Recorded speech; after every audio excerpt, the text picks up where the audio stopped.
Good evening. Welcome to Wolves Fancast in association with the Sports Social Podcast Network. Welcome to our Arsenal preview show.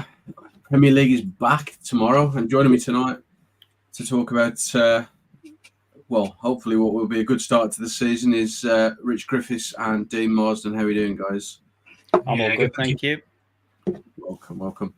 So we're going into it, this new Premier League season. I think everyone's feeling a little bit more excited than we were last season. Gary O'Neill hasn't given his resignation, within a few days before a big important start to the season. We're looking prepared. We've had a good pre-season. We've had a great tour in the USA. Bit of a damp squid last time out against Vallecano, but we're all excited. How are you feeling going into the new season, Rich? Is it quiet optimism, or is it shouting from the rooftops, we're going to do something amazing this season? Yeah, it's optimism. I think you've got to be positive about it. I'm the most negative person in the world, but I'm positive for a change. But yeah, even I was reading earlier today that we were only 3 points off 10th last year. And for me, we've got to build on it and, be positive for this season. Fingers crossed we can do well. And yeah, we've had a pre-season with a manager, so it's actually staying for a foreseeable future. So that's a start. Yeah, it's a good position to be in. Looking at it, Dean, last season we put all this effort into getting Lopetegui's system working. Now Gary O'Neill's had his full pre-season to set everything up. How are you feeling about it? How are you feeling about the way that Gary's setting things up and what he's trying to do for the season? It's good. I like the changes that have been made, the changes to a more expansive style of play. Gary said that that's what he wants to do. Even in his press conference today, he's reiterated that he wants to make more chances, score more goals, keep developing the system.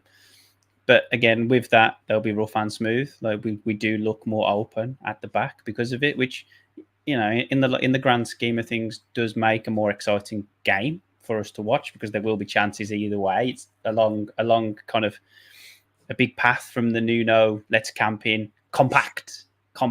Nuno's favourite phrase, compact, find the solutions, and then we move forward. So I'm looking forward to it starting tomorrow.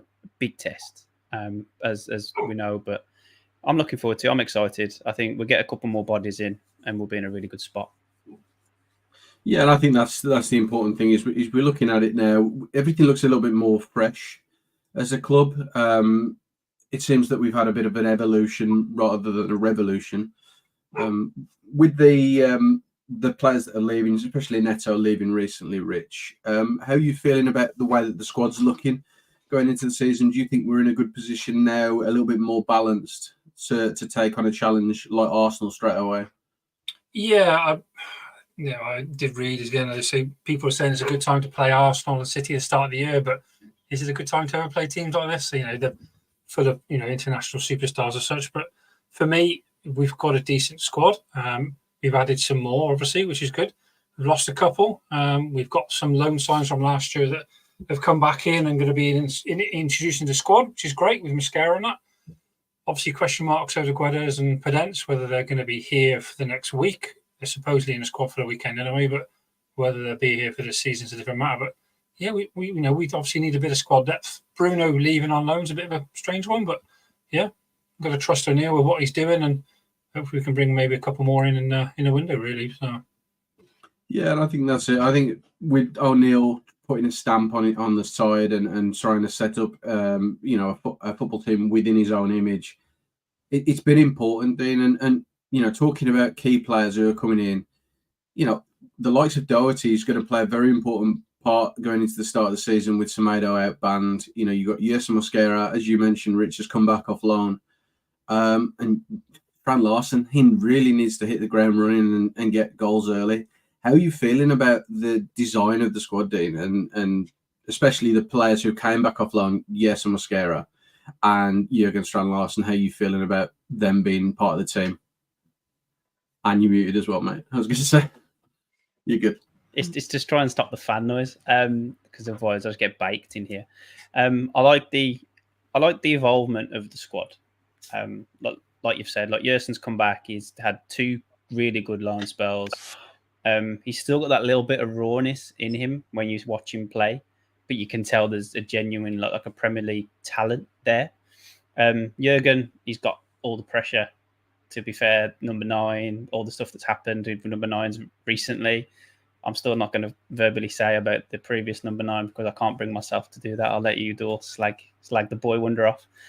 But yes, we need to evolve the system, and the way that the squad's moved on, it looks as though to me that O'Neill's building the team around Cunha. So you took Cunha out of that position, and someone like Hwang, and they're not built for that. Like, he's that middle, the link between all the lines to connect the system together when you're watching it, someone of that ilk. So I like the rumours for someone like Wissa because he could fill that. That's part of the stuff he has done with playing off Tony when he's played for Brentford and things like that. But the 3 on the screen, the key players for tomorrow, they're so important. Like that right back slot, because Arsenal are going to look at Doc and think, we can attack there. He's so important.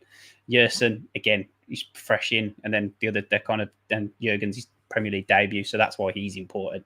But it's also important that he occupies Saliba and Gabriel, if that's who starts for Arsenal. If he goes with this, if Arteta does his Iberian Pulis and plays 4 centre backs, then it's so important that Strand Larsen be that focal point and occupies some of that back line so that we can bring our other players into play, the Rodrigo Gomez's, the Sarabias, so they can get on the ball a bit more. But yeah, I like where the squad's going. It's still a couple light. It's a couple of first teamers. Like, the squad is good. The squad has got better, especially if you look at, we're going to have Guedes and Podence on the bench. Like, that's someone that's won Europa Conference League last season and someone that was a Portuguese international. So they're top quality players. For all the stuff that has been said about Emirates attitudes and the way that they may have acted in the past, if they want to be here, they're valuable assets for us to have, and they can be game changers off the bench, which we didn't have last year. But I still think we are a couple short of the actual improving that starting 11 and replacing what we've lost in Neto and Kilman. I think you're right in what you're saying with that. I think we are still, as you say, a couple short, but we've moved in the right direction. We're setting up, working that rent, talking about Arsenal, is through pre-season, they've looked very similar. You're looking at a side that they may go out with. Doesn't look very fresh.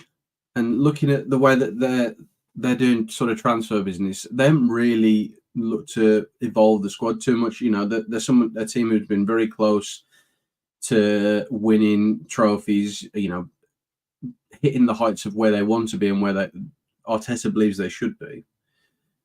Do you think it's better the devil you know, Rich, going into this season, playing a team like Arsenal, who are very much going to be very similar setup, similar tactically in the way that they want to play, than going against the side who may have signed 5, 6, maybe even 30-odd players, a la Chelsea? Yeah, I guess you can look at it in 2 ways, really. Like, you're saying it might be almost kind of stale because they're not really bringing anyone new in, but then does that make the squad cohesion a little bit better because they've had another year together, completely a full season?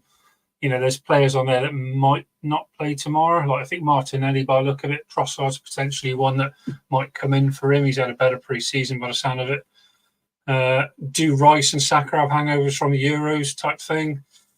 Yeah, for me, it's a pretty good squad, let's be honest. They've got a great team. They've been challenging for a few years now at the top of the league. So, they'll be wary. They lost out. They need to start flying. They need to, if honest, they're at home, they need to pump us, don't they, really, just to get their morale going and on the right track. But hopefully it's obviously the opposite.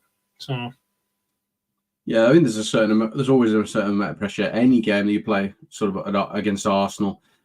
Looking at our side, Dean, and how we started against Vallecano, really there should be only maybe one change to that starting 11 with Mateus Cunha coming in for Hwang. Is that the way you see it, or do you see anything else that might be a little surprise for us?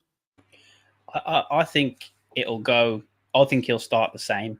I think he'll save Cunha and maybe do half hour at the end. I think he's done these little mind games in press conferences previously, but like sort of Coventry in the lead up to that, where there was kind of this Eminem video put out saying that Cunha saying he was back and stuff, and he wasn't.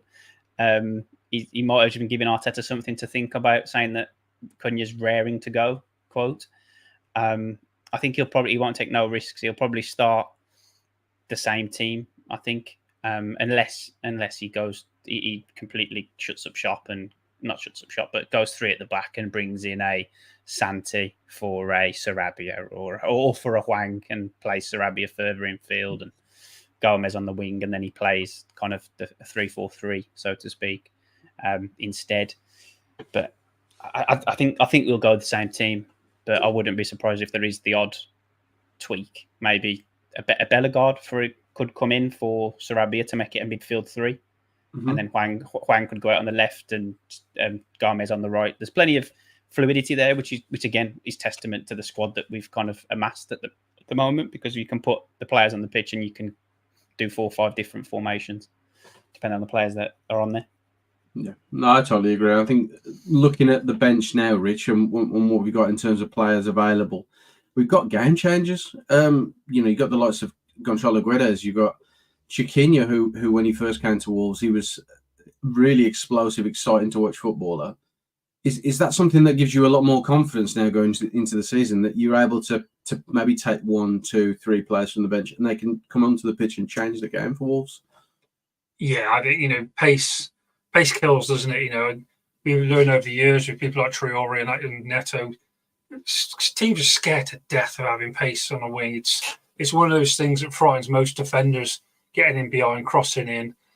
For me, yeah, we've got some great wingers. Obviously, we've just lost a superstar as such, but Roger Gomez is no mug by the look of it. He looks like he's hit the ground running.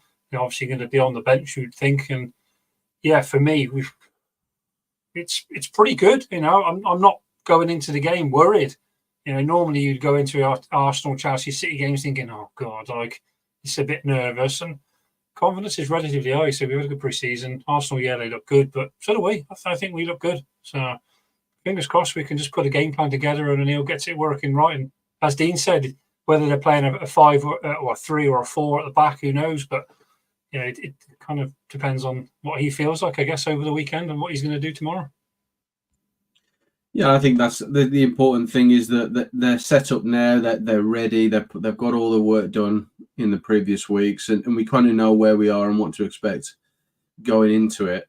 I mean, looking at the start of the season, it's very, very difficult start to the season, Dean, but it's sort of playing Arsenal, playing Chelsea, having this sort of like baptism of fire for the start of a Premier League season. You've got to relish the challenge, haven't you? You've got to go at it from the positive standpoint of, okay, let's see what these boys are really about. You Pedro Limas of the world and Rodrigo Gomez. They couldn't ask for, probably you could say, a better start. Yeah, 100%. They're going into it. You can be a little bit fearless in the approach, because you know that obviously Chelsea is just Chelsea at the moment. So I'm still confident of next week of us being able to turn them over. But then you look at you got Forest, then you've got, is it Liverpool after that? And kind of Forest's a difficult place to go. So the first 2 kind of away games are quite tough. And starting off with Arsenal, who are going to want to do the same. They're going to want to set a yardstick, like you said earlier. They're going to want to set that press and say, look, we're here this year. We're from minute 1, we're on it. This title, we want it. So it's going to be a tough challenge. But again, like you said, if we get those more difficult run of fixtures out the way, then you can then bed your system in, and it is that baptism of fire where you can kind of, okay, is it going to work? These are the best tests to have it against these kind of more difficult fixtures. So it's a good thing to move into, and then I think just get through to get a few points on the board by the time the international break comes around. That's the last thing you want to do is get those first points on. Because remember the one season where we didn't win for the first 6, was it? And then we still went on and made Europe. So it's all good. So looking at it's week 1 Premier League. We've got some tasty fixtures straight away. Some very good stuff. Our start against Arsenal is fantastic. Probably one of the bigger from our point of view in there. But look at that. You've got Chelsea of starting against City. West Ham Villa, that could be a really, really big challenge for Julian Lopetegui, and to really hit the ground running, because he's done a lot there with the West Ham side trying to evolve it. Which game really sticks out to you there, Rich? Which one would you, if you couldn't watch any other game, which one would you like to watch? I think the Ipswich and Liverpool game, because Ipswich are a bit of an unknown. They did so well last year, obviously getting up, and Liverpool under new management, it's again a bit of a tricky pre-season. They've not been great by the look of it. Some of the players are a bit upset because obviously it's not Klopp and they're not what they used to. But yeah, I'd say that really. That could be one that could really surprise it, having a cheeky 1-0 there for Ipswich. You never know, really. But yeah, that'd be one I'd say I'd take a look on. Yeah, I think it's going to be good. And I think the way we see Ipswich play going into this new season, and you've got a style of football that is probably very well set up for the Premier League. I really hope that they do well. Looking at the games there, Dean, it's first game of the season. It's very much like Boxing Day fixtures.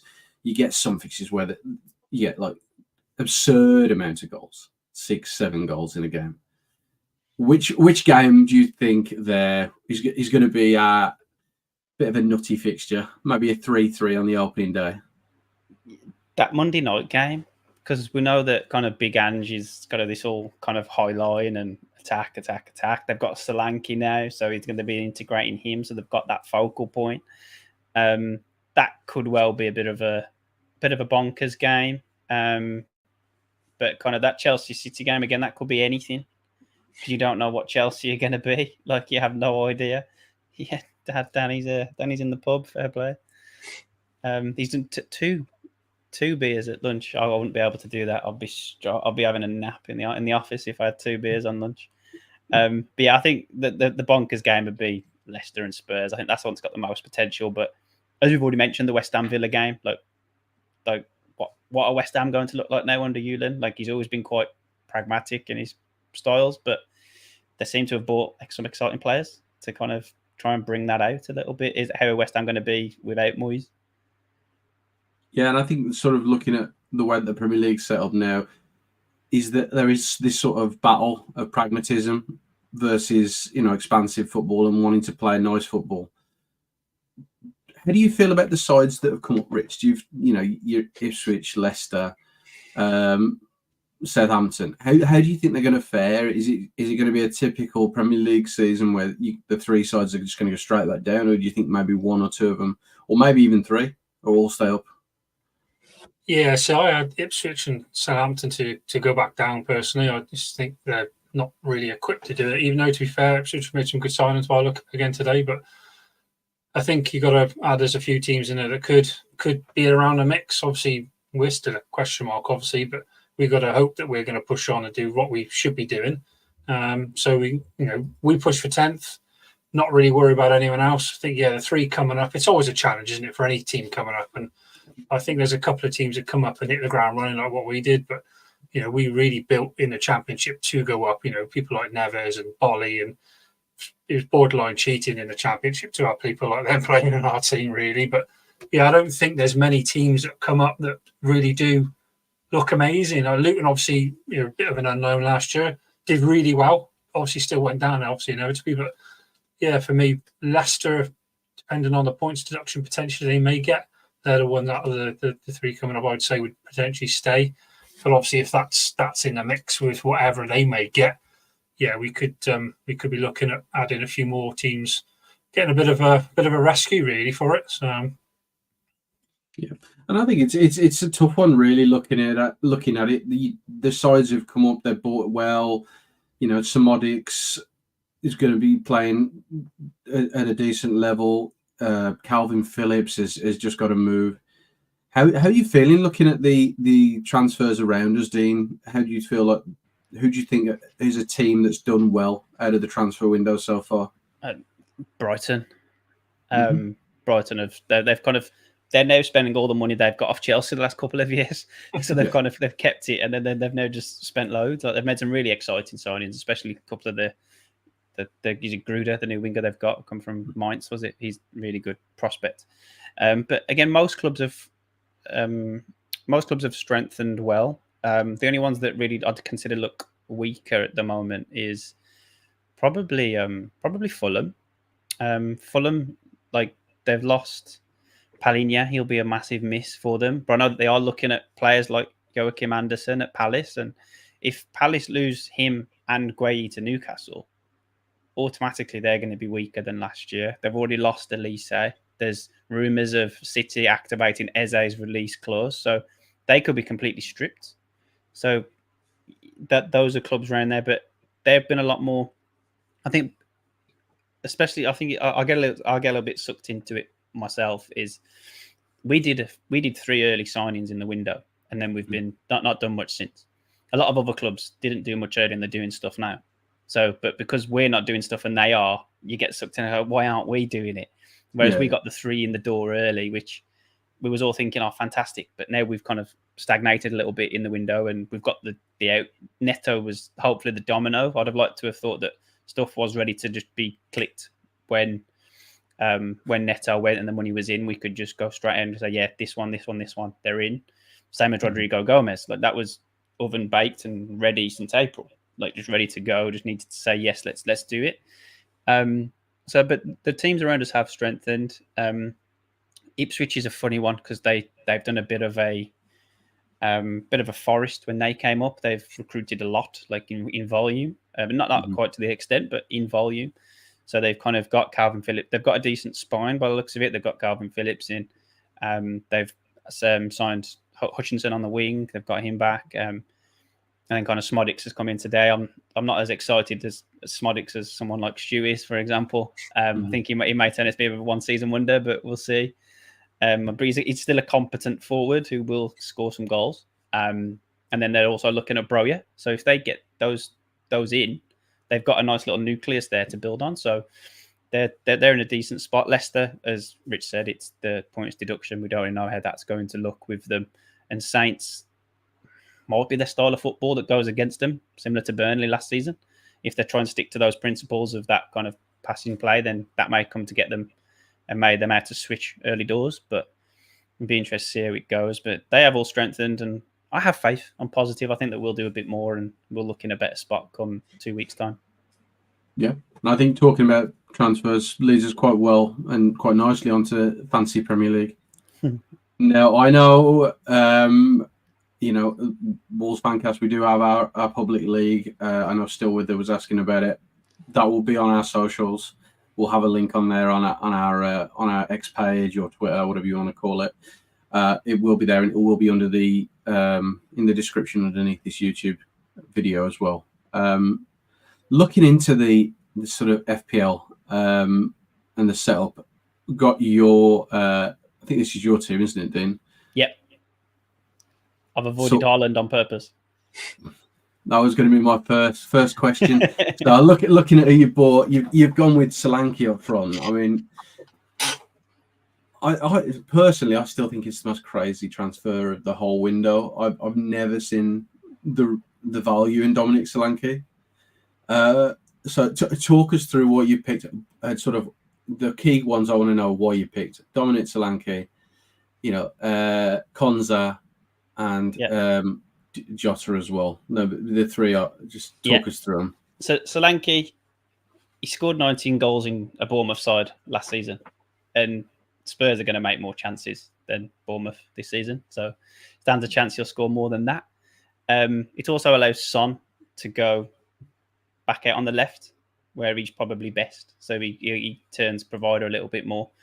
Diogo, that just comes from completely unadulterated bias from when he was at Wolves.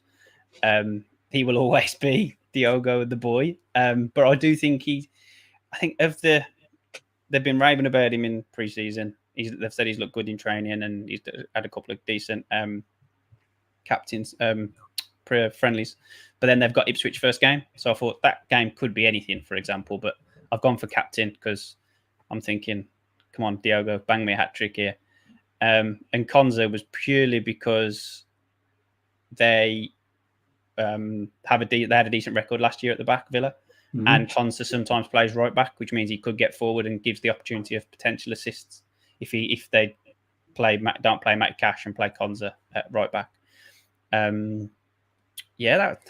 Watkins, I've gone with him for this week, but I'm going to see how the first couple of weeks go. He may be the first one.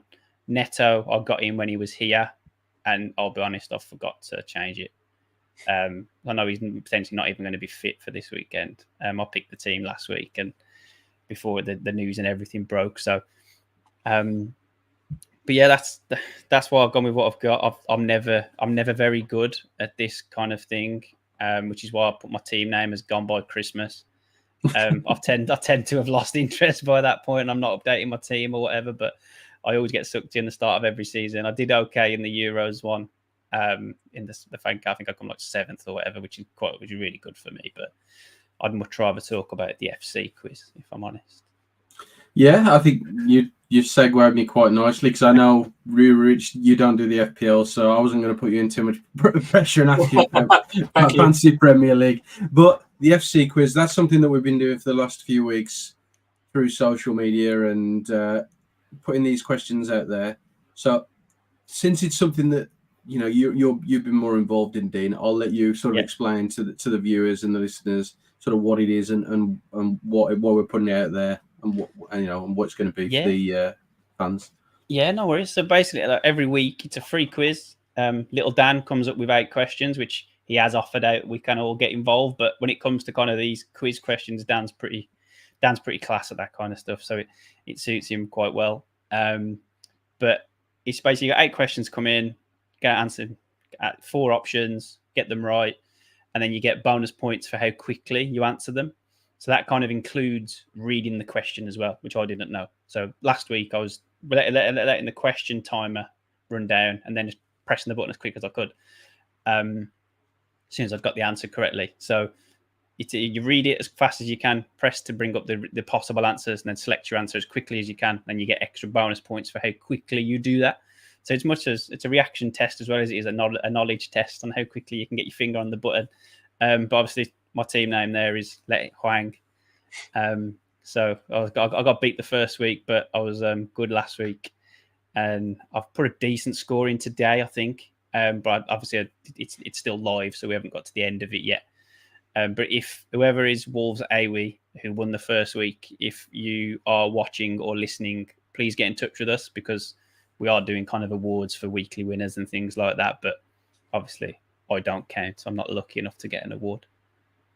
So I don't know whether you've had a go yet, Rich, at one of these, but it's certainly good, getting some trivia out there and looking back at, even within the questions, looking back at some really good moments within sort of recent Wolves history. Yeah, I think it's quite fun, actually, to be able to do this, isn't it? I think it's quite unusual. I think it's a good idea to come up with this kind of thing. Say, Little Dan's questions are unique. Don't get me wrong, there's some real strange ones. And to be fair, some tricky ones. I got stumbled on the Ebanks Blake one. I went with my head straight away when I was like, I knew it was the other one, but I won't give the answer away. But yeah, I like it. It's a good idea, really good idea, to be fair. Yeah, so I'm going to share it on socials with me as well. So yeah, the more people that do it, the better, really. Dan does come out with some very obscure questions. Like one of the ones today is what shirt number Dawson wore at the Olympics in 2012. Oh, wow. so like, that was one of the questions today. But yeah, he loves it. It was a really good quiz, actually. Like you said, it does bring up memories of moments in Wolves' kind of history and timeline, like the Ebanks Blake, for example, like stuff like that. It just sends you down that nostalgia train a little bit. So it's a good thing to do. It occupies a few minutes and gives you something to do on a Friday morning. Definitely. Yeah, 100%. And within the Fancast, we're looking to evolve going into this new season. One thing that has come back, which is fantastic news, is we have merch back for this season. So basically, on our website that's recently launched, wolvesfancast.tmill, that's TEEMILL.com. We've launched some new designs. One for the video viewers right now, being modelled absolutely beautifully by Dean Marsden below me. It's our Mateus Cunha shirt. We've launched several designs on there, all in different colours, from the likes of Mateus Cunha, João Gomez, Jurgen Strand-Larsen. We got hoodies on there. We got sweatshirts, and some really, really nice designs. I know you've been very much involved with it, Dean, and you've got a couple of the prototypes. How are you finding the shirts and the designs? Comfortable to wear? Shirts are good. The designs, I'm quite biased because obviously I've helped design them, so I'm going to say they're good. But there is, to be fair, like T-Mill, the reason we've gone with T-Mill is they're very much, they do everything the right way. Kind of so that the organic cotton, it's some recyclable recycled materials that are used, and the kind of the way that they do things was good. So when we searched around, was looking where to go. It was kind of, they were one of the people that we looked at and we thought, actually, yeah, it's a good place to go with it. We've priced them quite low. There's like barely any kind of profit in them for us. We're not doing it for that reason. We're doing it just to share our kind of ideas around the designs, and we're just trying to do something a bit different. Obviously, we've got the player ones, but there's also just a standard Fancast one. There is there's a couple of South Bank ones with S1, S2, S3, S4 on there. We haven't gone the full hog yet and started to the North Bank and stuff because we're a bit limited on design slots. But yeah, it's just something creative, like for us to get involved in. And if people have got like kind of ideas, just reach out to us and we can have a look. And we're doing it. It's us doing it for us. So it's kind of everyone to get involved, and we're just a fan base. Players you want to look at, players you want designs about, let us know. We'll get thinking and we'll try and get some designs out. But the design, it's been a bit stressful, to be fair, because you got trying to pick designs and like stuff that I'll like and somebody else won't, and they'll design something I don't like it. But it's good to get it finally out there, and Dan's done a really good job putting it all together. So he spent loads of time on it, so it's good. And just get involved, have a look at it, feedback, stuff like that. If you get your shirts, let us know, take pictures, share them with us, because we can just spread the word then and get them out there. But yeah, I'm happy with I like the quality. Quality's good. It's like obviously the direct to print stuff, so you kind of can't feel it. The direct to garment printing, so it's quite good. It feels embedded in the shirt rather than just like a stick on. But yeah, I'm into full sales pitching mode now, so I'll be quiet. No, you're good, mate. You're good. Just say you're doing the right thing. You know, like Dean says, we're not putting hardly any profit into these. Whatever is going into it, and we are making it, it's going back into designs, going back into, funding the Fancast. If there are people out there who are local artists, designers, and they want to be part of it, and they want to put designs potentially forward, please contact us on socials and be involved, because we want to support a lot like what Wolves do, support local artists, local up and coming people from the area, and give them a platform, through YouTube, through Twitter, through Instagram. Looking at the designs that we've got, Rich, I don't know whether you had a look at all yet. What are you going to pick up, or what's the one that you're most excited about? I think the Gomez Pitbull one's decent. I like that a lot. Oh yeah, for sure. Yeah, definitely getting that one. The coloured one or the black and white? I'm doing black and white. Yeah, the black and white one. Decent. Yeah, and the Strand Larson. I love the design. It's simple but very effective. I think it's decent. I think you will see quite a few of them around. So yeah. I just had a wander around. Look at it. It's class. Why not like it? For me, it's, like you said, it's a decent design. The colours are there. Obviously, being in the Brazil sign of flag, and I'm really, it's a really good page. There's loads of things on it. Like you said before as well, it's quite good that you can get potential Wolves fans with some ideas and be able to get involved as well. That's pretty cool. It's not very many other people can do that. So yeah, fair play. Yeah, a bit of context, if you go back and go to the Cunha Sonoro one, that one there, the left, the B71. So Sonoro is kind of Portuguese for landlord. So it's kind of, he's the landlord of B71, which is where our illustrious neighbours are from. So that's kind of why we went with the name on that one. That's where because there's a bit of a dig at them, and then you've got his chant on the shirt as well, the Do What Diddy one. But yeah, that's a nice little bit of context on why we've gone with that name for that shirt. Love it. That's fantastic. And like I say, with all different sizes, a lot of the shirts and stuff that go up to 5XL as well. So it's available for everyone, different colours. As we say, feedback's important. If you are picking them up, drop some pictures on socials, on Instagram, on Facebook, on Twitter or X. And just give us as much information back as you can, because we really appreciate it, and it's something that we've tried to do for you guys out there. And I'd love to see these in the USA as well. So, Danny, we do ship worldwide. We do ship worldwide. Get on it, Danny. So, some of all of our American listeners, if you can and you would like to, please, we'd love to see them around the world.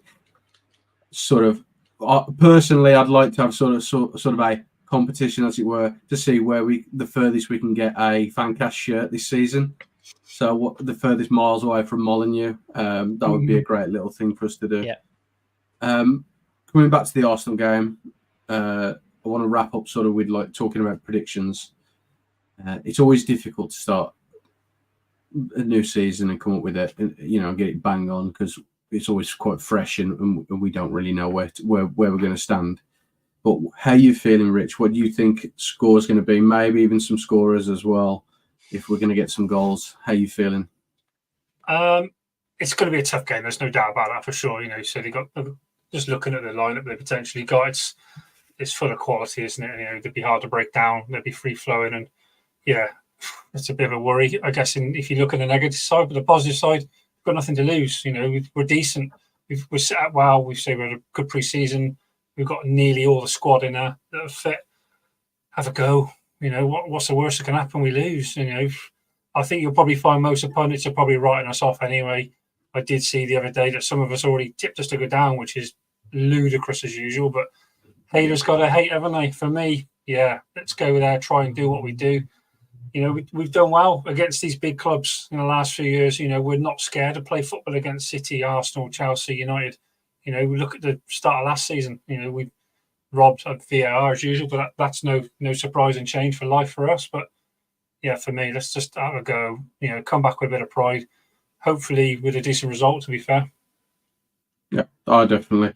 And I think we're all feeling a little bit fairly confident, like quietly confident going into it. Before I come to you for your prediction, Dean, there's a question in the comments. Any away pubs for tomorrow?